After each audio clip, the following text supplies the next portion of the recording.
কুরবানি কার উপর ওয়াজিব? কুরবানি ওই ব্যক্তির উপর ওয়াজিব যে প্রাপ্তবয়স্ক সুস্থ মস্তিষ্ক, প্রাপ্তবয়স্ক সুস্থ মস্তিষ্ক। বুঝা গেল পাগলের উপর কুরবানি দেওয়া ওয়াজিব না। পাগলের যদি এরকম মালামাল থাকে তার উপর কুরবানি করা ওয়াজিব না। আবার সুস্থ মস্তিষ্ক, এরপরে হলো প্রাপ্ত বয়স্ক। বয়স যদি না হয়, ছোট বাচ্চা হয়, তার মালটাল আছে, কিন্তু তার উপর কুরবানি করা ওয়াজিব না। গার্জিয়ানরা যদি তার পক্ষ থেকে কুরবানি করে সেটা নফল কুরবানি হয়। সুবহানাল্লাহ বলেন। 10 জিলহজ থেকে 12 জিলহজ পর্যন্ত নেশাব পরিমাণ মালের মালিক, অর্থাৎ 52.5 তোলা রূপা বা এর সমপরিমাণ মূল্যের মালিক সে, বা 7.5 তোলা স্বর্ণ আবার এর সমপরিমাণ মূল্যের মালিক সে। প্রয়োজনের অতিরিক্ত জিনিস, ঘরের মধ্যে টেলিভিশন, এটা প্রয়োজন নাই, এটা প্রয়োজনের অতিরিক্ত। আপনি 1.5 লাখ টাকা দিয়ে টেলিভিশন কিনছেন আর 52.5 তোলা রূপার দাম মনে করেন 90,000 টাকা, তাহলে আপনার উপর কুরবানি ওয়াজিব। তারপরে যে সুখে সুখে সুন্দর মতো সাজায় রাখবে, মাসালা বললেন আমি একটা নেই, অনেকগুলা মাসলা তো। তারপরে সুকেশের মধ্যে যে অতিরিক্ত জিনিসগুলা, মা বোনেরা বিভিন্ন মার্কেটে গেলে কাপ পিরিস, অমুক পিরিস, তমুক পিরিস, হ্যান ত্যান আবি যাবি, মানে প্রয়োজনের অতিরিক্ত যেগুলা বছরে একবারও ব্যবহার হয় না, এগুলাও আপনার নেশাবের মধ্যে গণ্য করতে হবে। এগুলার দাম কত, এগুলাও গণ্য করতে হবে। প্রয়োজনের অতিরিক্ত যেগুলা হর হামেশা প্রয়োজনে লাগে না, এইগুলা আপনার সবকিছুর দাম দস্তুর ধরার পরে 52.5 তোলা রূপার সমপরিমাণ মূল্য হলে তার উপর কুরবানি করা ওয়াজিব। কম পক্ষে 1 বছর বয়সের একটা বকরি কুরবানি করা তার উপর ওয়াজিব।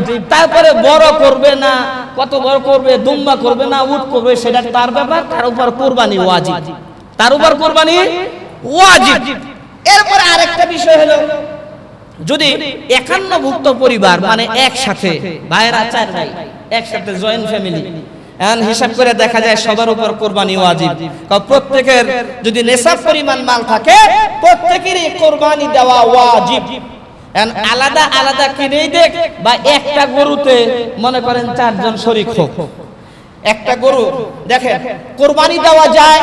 আপনার বড় পশুর মধ্যে ওট, তারপরে গরু মহিষ, ওট গরু মহিষ, বড় পশুর মধ্যে এই 3 প্রকারের পশুদের কুরবানি দেওয়া যায়। আর ছোট পশুগুলোর মধ্যে আপনার দুম্বা, ভেড়া, বকরি, এই 3 প্রকারের পশুদের কুরবানি দেওয়া যায়। তাহলে মোট হলো 6 প্রকারের পশু, ছোট বড় মিলে 6 প্রকারের পশু। এছাড়া যে হরিণ আছে, বন্য হরিণ, এরপরে বন্য গাভী, এগুলো দিয়ে কুরবানি দেওয়া যায় না। কুরবানি দিতে হলে এই সমস্ত পশুর মাধ্যমে কুরবানি দিতে হবে। এখন বয়স সীমাটা কি, কত বছর হতে হবে? উটের ক্ষেত্রে 5 বছর, উটের ক্ষেত্রে কত বছর? 5 বছর। গরু মহিষের ক্ষেত্রে 2 বছর। কুরবানি ওয়াজিব। নেশাব পরিমাণ মালের মালিক এই 3 দিনের যে কোনো একদিন হইলেই তার উপর কুরবানি ওয়াজিব। তার উপর কুরবানি করা কি ভাই? ওয়াজিব। এরপরে আপনার মুসাফির ব্যক্তি, কোন ব্যক্তি সফরে আছে, সে যত মালের মালিক থাকুক না কেন, 48 মাইলের দূরে যদি সে সফররত অবস্থায় থাকে তার উপর কুরবানি দেওয়া ওয়াজিব না। এখন যদি মনে করেন যে আমি মালের মালিক, নেশাব পরিমাণ মালের মালিক, কুরবানির ভয়ে আমি গেলাম কক্সবাজার বেড়াবেন লিগে, আমি চলে গেলাম রাঙ্গামাটি বেড়াবেন লিগে, আমি চলে গেলাম মনে করেন খাগড়াছড়ি বেড়াইতে, এই যে মনে করেন বাজবার লেগে আপনি গেলেন, আল্লাহ তাআলা কি এটা বুঝেন না? কি বলেন? এরকম করা কি উচিত হবে? এরকম করা উচিত হবে না। মুসাফির ব্যক্তি ঈদের পরের দিন আসছে, ঈদের পরের দিন আসলেও তার উপর কুরবানি করা ওয়াজিব, কারণ ঈদের পরের দিন সে মুকিম হয়ে গেছে, বা তারপরের দিন আসছে, তাইলেও তার উপরে ওয়াজিব। মনে থাকবে না ইনশাআল্লাহ? দরিদ্র ব্যক্তি, গরিব ব্যক্তি, যার উপর কুরবানি করা ওয়াজিব না, হ্যাঁ সবাই কুরবানি করে, আমি একটা ছাগল কিনাই না কুরবানি দিই, যেমনি হোক কষ্ট মষ্ট করে একটা ছাগল নিয়ে আসছে কুরবানি করার জন্য। যখনই ছাগল ক্রয় করছে কুরবানি দেওয়ার নিয়তে, এখন তার উপর ওয়াজিব হয়ে গেছে। এখন তার উপর কি হয়ে গেছে? এখন আল্লাহর কি কাম, ছাগল গেছে হারায়, ছাগল চুরে লয়ে গেছে, চুরের খুব পছন্দ হয়েছে। ওই যে এক ঘটনা আছে, এক চুরে বলে কুরবানির খুব ফজিলত সম্পর্কে খুব ওয়াজ শুনছে। ওয়াজ শোনার পরে এখন সে করছে কি, ফজরের আজানের আগে মুয়াজ্জিন সাহেব দেখে যে এই চুরে গরু লয়ে যায়। ভাই গরু কই পাইলেন? কই নিয়ে আইলাম হুজুর। গরু কই থেকে আনলেন, কত টাকা? কয় না চুরি করে আনলাম। চুরি করে আনছে, চুরি করে এরকম একটা খারাপ। কয় হুজুর না ওয়াজ করলো কুরবানির কত ফজিলত। কয় ভাই এই যে চুরি করে আনছে এটা তো মহা অন্যায়, এটা তো মহা অন্যায়। কয় হুজুর জানি মহা অন্যায়, এটা জানি। আর চুরির যে গুনাহ অন্যায়, চুরির যে অন্যায় আর কুরবানির যে ফজিলত, দুইটা সমান সমান কাট। কুরবানির যে ফজিলত আর চুরির যে অন্যায়, দুইটা মনে করেন জোড়া দিয়া সমান সমান।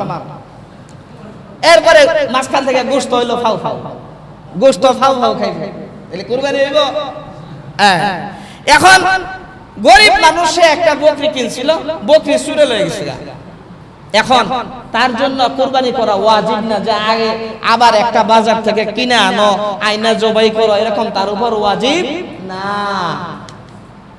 এখন সে যদি আবার একটু দাঁড় কর্জ কইরা কয় নিয়ত যেহেতু করছিলাম কুরবানির জিমই, দাঁড় কর্জ কইরা আর একটা যদি কিনা নিয়ে আসে, কয় তাহলে ওইটা কুরবানি দেওয়া ওয়াজিব।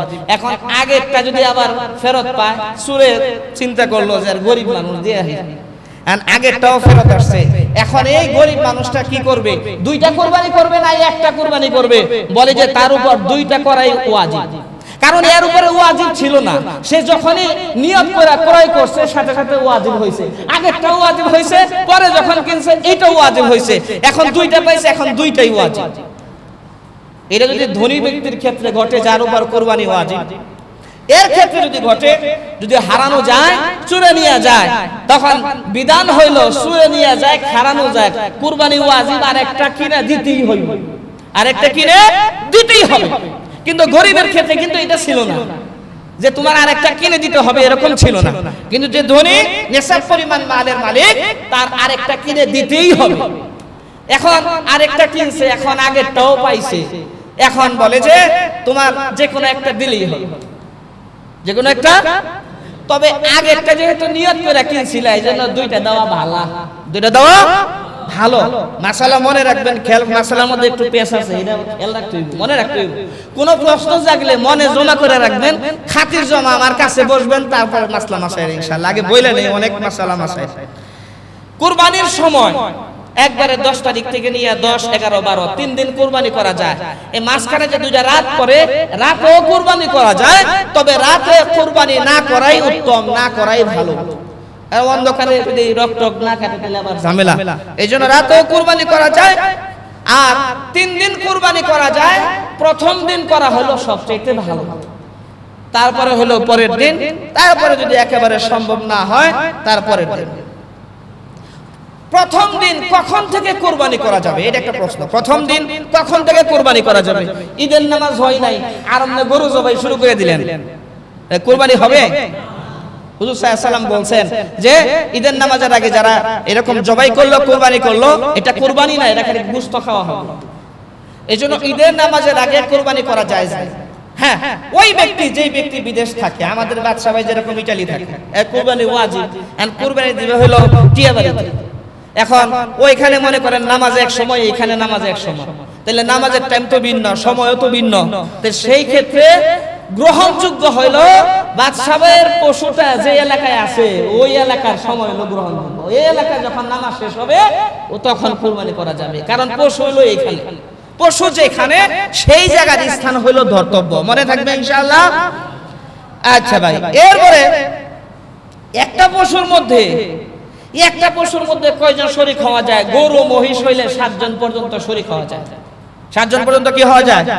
কিন্তু বকরি, দুম্বা, ভেড়া এগুলা একজনের বেশি হইলে চলবে না। অনেক আছে যে প্রবাসী, দুইজনে মিলে একটা দুম্বা দিয়ে দিল, একটা বকরি দিয়ে দিল, এটা কুরবানি হবে না, গোশত খাওয়া হবে, এটা কুরবানি হবে না। এই জন্য একটা বকরি, একটা ভেড়া, একটা দুম্বা একজনই, আর একটা গরু মহিষের মধ্যে, ওটের মধ্যে 7 জন পর্যন্ত শরীক হওয়া যায়। এখানে জোর আর বেজোর, অনেকে বলে যে জোর হইলে হবে কিনা, 4 হইলে হবে কিনা, 2 হইলে হবে কিনা, 6 হইলে হবে কিনা, কোনো অসুবিধা নাই। কোন কি নাই ভাই, কোনো অসুবিধা নাই। আচ্ছা, এরপরে আপনার যে সমস্ত পশু দিয়ে কুরবানি করা যায়, এই সমস্ত পশুর আপনার পশুর মধ্যে চাই সেটা পুংলিঙ্গ হোক, স্ত্রীলিঙ্গ হোক, গাভী হোক আর ষাঁড় হোক, যে সমস্ত পশু দিয়ে কুরবানি করা যায়, পুরুষ মহিলা দুইটা দিয়ে করা। আলহামদুলিল্লাহ বলে। এর খাসি দিয়ে কুরবানি করা যায় কিনা? বলে যে খাসি দিয়ে কুরবানি করা যায়, বরং কোন কোন ক্ষেত্রে খাসি দিয়ে কুরবানি করা কোন কোন ক্ষেত্রে উত্তম, ভালো। আলহামদুলিল্লাহ বলে। এটা হলো মাসালা। এরপর আরেকটা বিষয় হলো, আচ্ছা শরীকের সংখ্যা এটা গেল, রাতে কুরবানির কথাও গেল। আলহামদুলিল্লাহ। এখন 7 শরীকের মধ্যে একজনের নিয়ত যদি একটু গলত থাকে তাহলে কি অবস্থা হবে? আর ওই 6 শরীকও জানে যে নিয়তের মধ্যে ভেজাল, কয় তাহলে কারো কুরবানি হবে। এই যে নিয়ত ঠিক করতে হবে। আগে হইলো নিয়ত। 4 কারণে আপনার কুরবানি একদম সহি হয় না। একটা হলো নিয়তের কারণে, একটা কিসের কারণে? নিয়তের কারণে। আরেকটা হলো মাল যদি হারাম হয় তার কুরবানিও কবুল হবে না, তারপর কুরবানিও কবুল কি হবে না। আর আরেকটা হলো আপনার পশু জবাই করতে হবে একমাত্র আল্লাহ সুবহানাহু ওয়া তাআলার নামে, বিসমিল্লাহি আল্লাহু আকবার। অনেক সময় দেখা যায় যে নাকি জবাই করছে, সে জবাই করার পরে আবার কষাই গিয়া চাকু দিয়ে এমনি খুঁজা মারে, এমনি কি করে? এটা উচিত না। এটা কি না? পশুকে এরকম কষ্ট দেওয়া উচিত না। আবার বলে যে হুজুর আপনি ছুরিটা ছেড়ে দেন, আমি একটু ছেড়ে দিই, শেষ করে দিই, আমি একটু ফিনিশিং দেই। ফিনিশিং দিতে গেলে তারও বিসমিল্লাহি আল্লাহু আকবার বলতে হবে। যে জবাই করছে সে তো বলবেই, কষাই যদি আবার ছাড়তে যায়, ফিনিশিং দিতে যায়, তারও বিসমিল্লাহি আল্লাহু আকবার বলতে হবে। সেই ক্ষেত্রে সে যদি বিসমিল্লাহি আল্লাহু আকবার না বলে তাহলে এটা সহিহ হবে, তাহলে এটা কি হবে না। অনেক সময় দেখা যায় এখনো পর্যন্ত কুরবানির পশু ঠান্ডা হয় নাই, এখনো পর্যন্ত জানটা ভালো মতো বের হয় নাই, ছটফট করতেছে।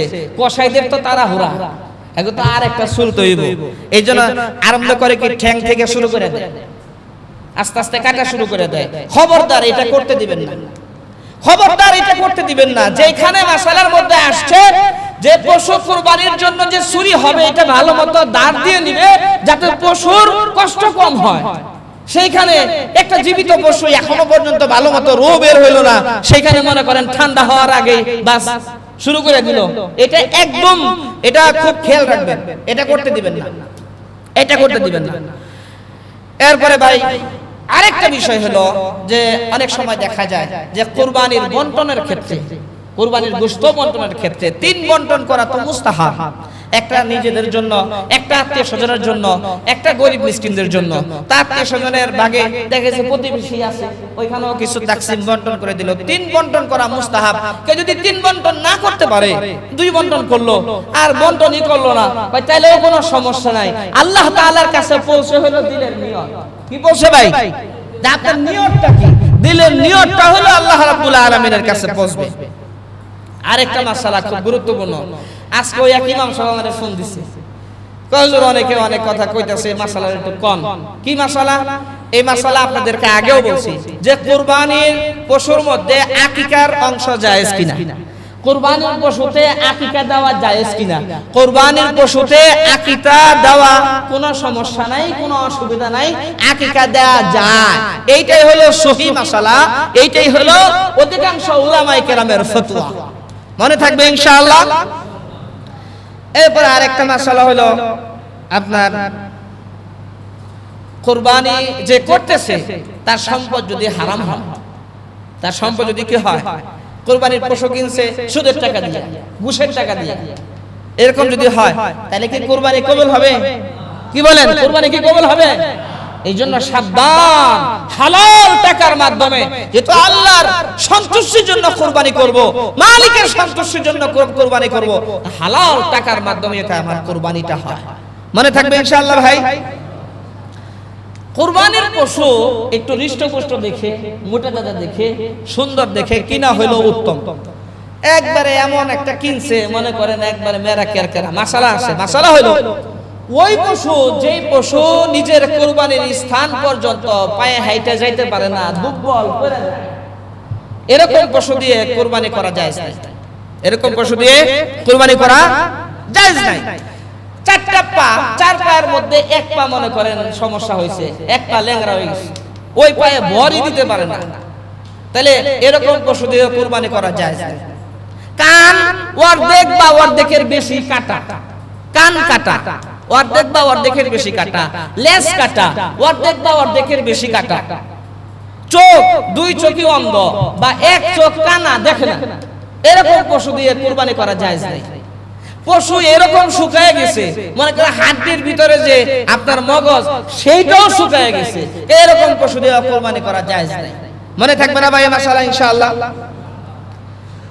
এরপরে এমন বয়স হইছে দাঁত একটাও নাই, গাছ চিবাইতে পারে না, দাঁত না থাকলে গাছ চিবাইবে করতে গিয়া, দাঁত একটাও নাই, যাও দুই একটা আছে গাছ চিবাইতে পারে না, এরকম পশু দিয়েও কুরবানি করা জায়েজ নাই।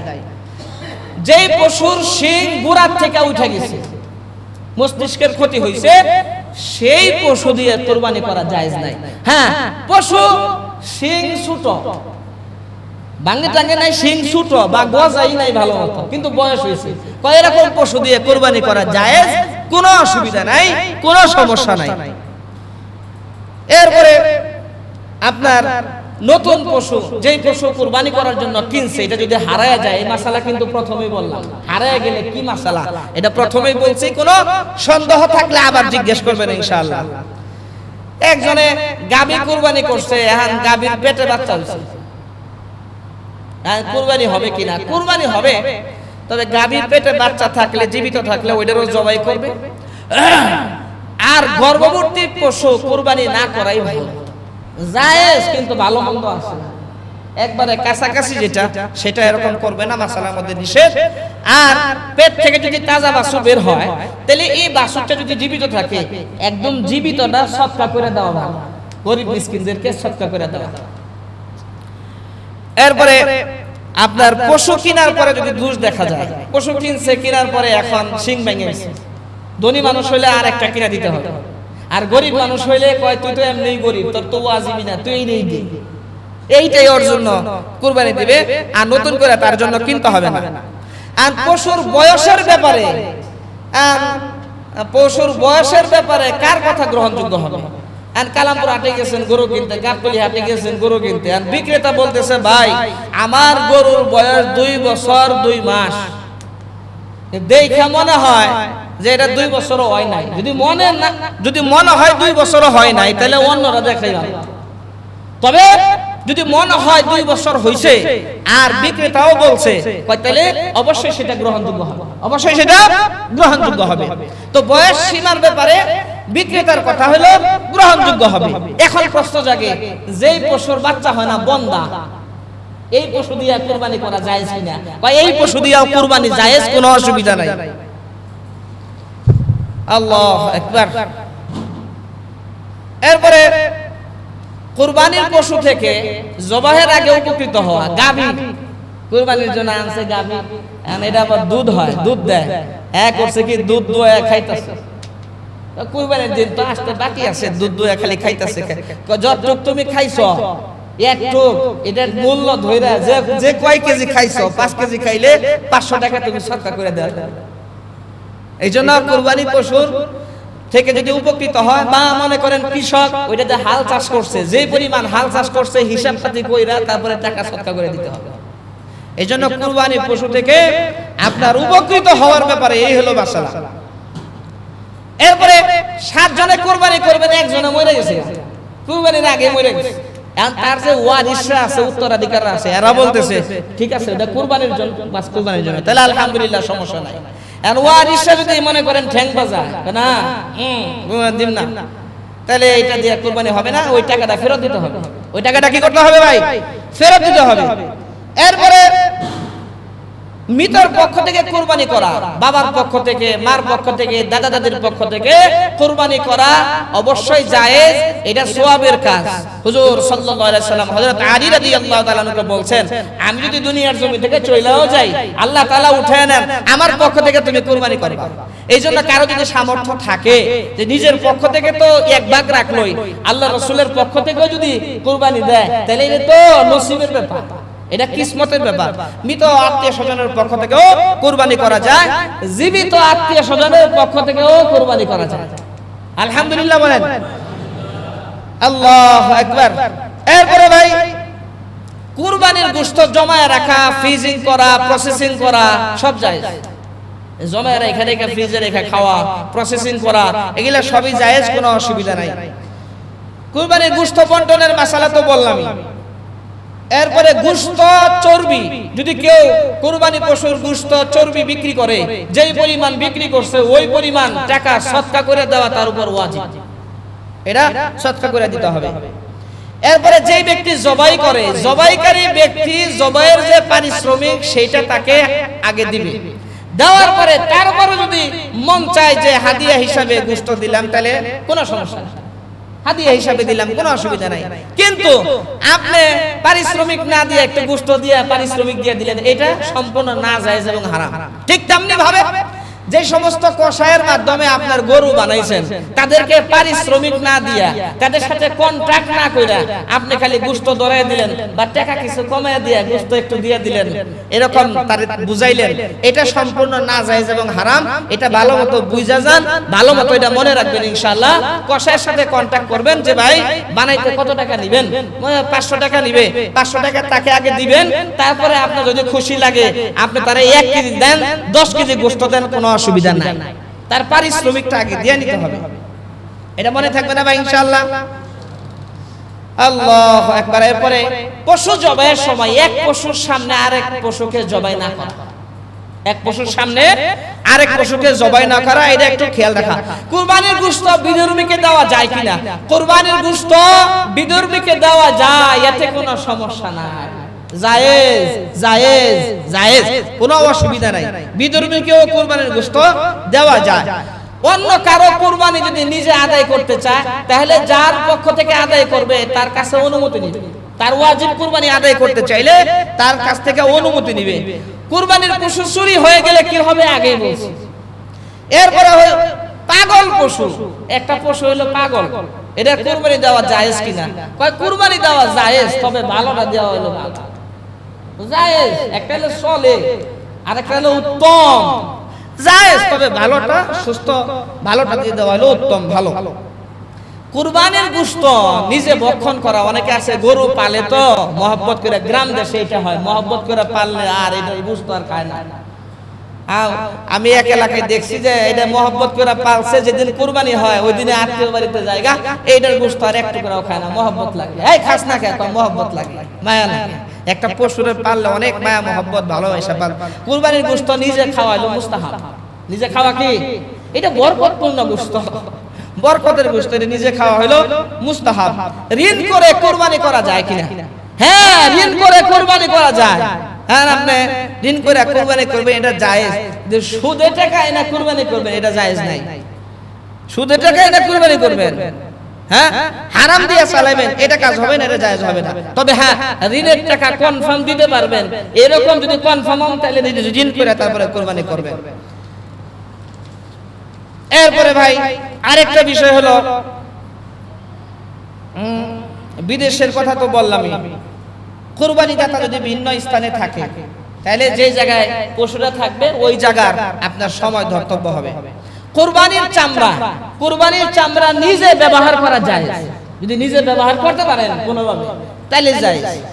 আর যদি বিক্রি করেন পুরাটাই সৎকা করতে, আর যদি বিক্রি এই নিয়তে করেন যে এটা আমি নিজে খেয়ালাম, তাহলে আবার জায়েজ হবে না। এজন্য পুরাটাই সৎকা করতে হবে। এটা হলো গরিব মিসকিনদের হক। এরপরে কুরবানি পশুর হাড় বিক্রি করা, এই কুরবানি যে দিবে তার জন্য এটা জায়েজ হবে না। এই সমস্ত মাসালা মাসাইল মনে থাকবে না ভাই ইনশাআল্লাহ। আরো অনেক মাসালা মাসাইল আছে, এই সমস্ত মাসালা মাসাইল অনেক সময়ের ব্যাপার। এগুলা আমরা ইনশাআল্লাহ মসজিদে তালিমের হালকায় বসে, আমাদের এখানে প্রত্যেকদিন তালিম হচ্ছে, তারপরে যে কোনো সময় আপনারা প্রশ্ন কইরা জিজ্ঞেস করে জেনে নিতে পারবেন ইনশাআল্লাহ। এরপরে ভাই এখন তো জিলহজ মাস চলতেছে, এই জিলহজ মাসে আপনারা একদম 9 তারিখ পর্যন্ত প্রত্যেক দিন রোজা রাখার চেষ্টা করা, প্রত্যেক রাত ইবাদত করার চেষ্টা করা, বেশি বেশি তাকবীর, আল্লাহু আকবার আল্লাহু আকবার, লা ইলাহা ইল্লাল্লাহ আল্লাহু আকবার ওয়ালিল্লাহিল হামদ। আরেকটা মাসালা হলো আগামী শুক্রবার, এই শুক্রবার তো যাইতে আছে, আগামী শুক্রবার হলো 9 তারিখ। 9 তারিখ ফজরের নামাজের পর থেকে 13 তারিখ, এই তারিখ বলতেছি কিন্তু আরবি তারিখ, আবার ইংরেজি তারিখ মনে করেন না, তাহলে কইবেন যে আবার হুজুর 9 তারিখ শুক্রবার হয় কেন?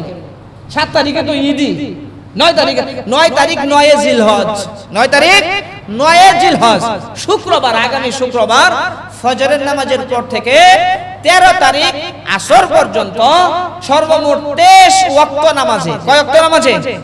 23 ওয়াক্ত নামাজে ফরজ নামাজের সালাম ফেরানোর পরেই সাথে সাথে পুরুষেরা জোরে জোরে আল্লাহু আকবার, আল্লাহু আকবার, লা ইলাহা ইল্লাল্লাহু, আল্লাহু আকবার, আল্লাহু আকবার, ওয়ালিল্লাহিল হামদ, এই তাকবীর জোরে জোরে জোরে বলবে। কমপক্ষে একবার বলা হলো ওয়াজিব। আর মা বোনেরা বাসা বাড়িতে যেখানে নামাজ পড়ে ফরজ নামাজের সালাম ফেরানোর পরে আস্তে আস্তে এই তাকবীর বলবে, কমপক্ষে একবার বলা হলো ওয়াজিব। মনে থাকবে না ভাই ইনশাআল্লাহ? আল্লাহ রাব্বুল আলামিন আমাদের সবাইকে মনে রাখার আর আমল করার তৌফিক দেন, সবাই বলি আমিন। আল্লাহ তাআলা আমাদেরকে সহিভাবে কুরবানি করার তৌফিক দেন, সবাই বলি আমিন। আরেকটা বিষয় হলো কুরবানির পশু যখন নাকি জবাই হয়, বানানো হয়, সব গোশত সুস্থ বন্টন কইরা এরপরে দেখা গেছে অনেক সময় পরিষ্কার পরিচ্ছন্ন না কইরাই চলে যায়, যার কারণে গন্ধ আসে, মানুষ যাতায়াতে সমস্যা হয়, কষ্ট পায়। আরেকজনকে কষ্ট দেওয়া এটা তো জায়েজ নাই ভাই। এইজন্য নিজের পশু কুরবানি করার পরে নিজ দায়িত্বে সুন্দর মতো পরিষ্কার পরিচ্ছন্ন করব। পরিষ্কার পরিচ্ছন্ন এটা ঈমানের একটা অঙ্গ, আত-তাহুর শাতরুল ঈমান। এইজন্য ভাই পরিষ্কার পরিচ্ছন্ন করে যাতে মানুষের কষ্ট না হয় যথাসাধ্য পরিষ্কার পরিচ্ছন্ন করব। পারা যাবে না ভাই ইনশাআল্লাহ? আল্লাহ রাব্বুল আলামিন আমাদের সবাইকে কুরবানি করার তৌফিক দেন, সবাই বলি আমিন। কমপক্ষে 10,000 টাকা দিয়ে একটা 1 বছরের ছাগল হইলেও কুরবানি করব, এই নিয়ত যাতে থাকে যে এইবার যাতে ইনশাআল্লাহ বেশির চাইতে বেশি কুরবানি হয়। কুরবানি একমাত্র কার জন্য ভাই? একমাত্র কার জন্য হবে ভাই? আল্লাহর জন্য হবে। আল্লাহ রাব্বুল আলামিন কবুল করেন, মঞ্জুর করেন। ভাই অল্প সময়ের ভিতরে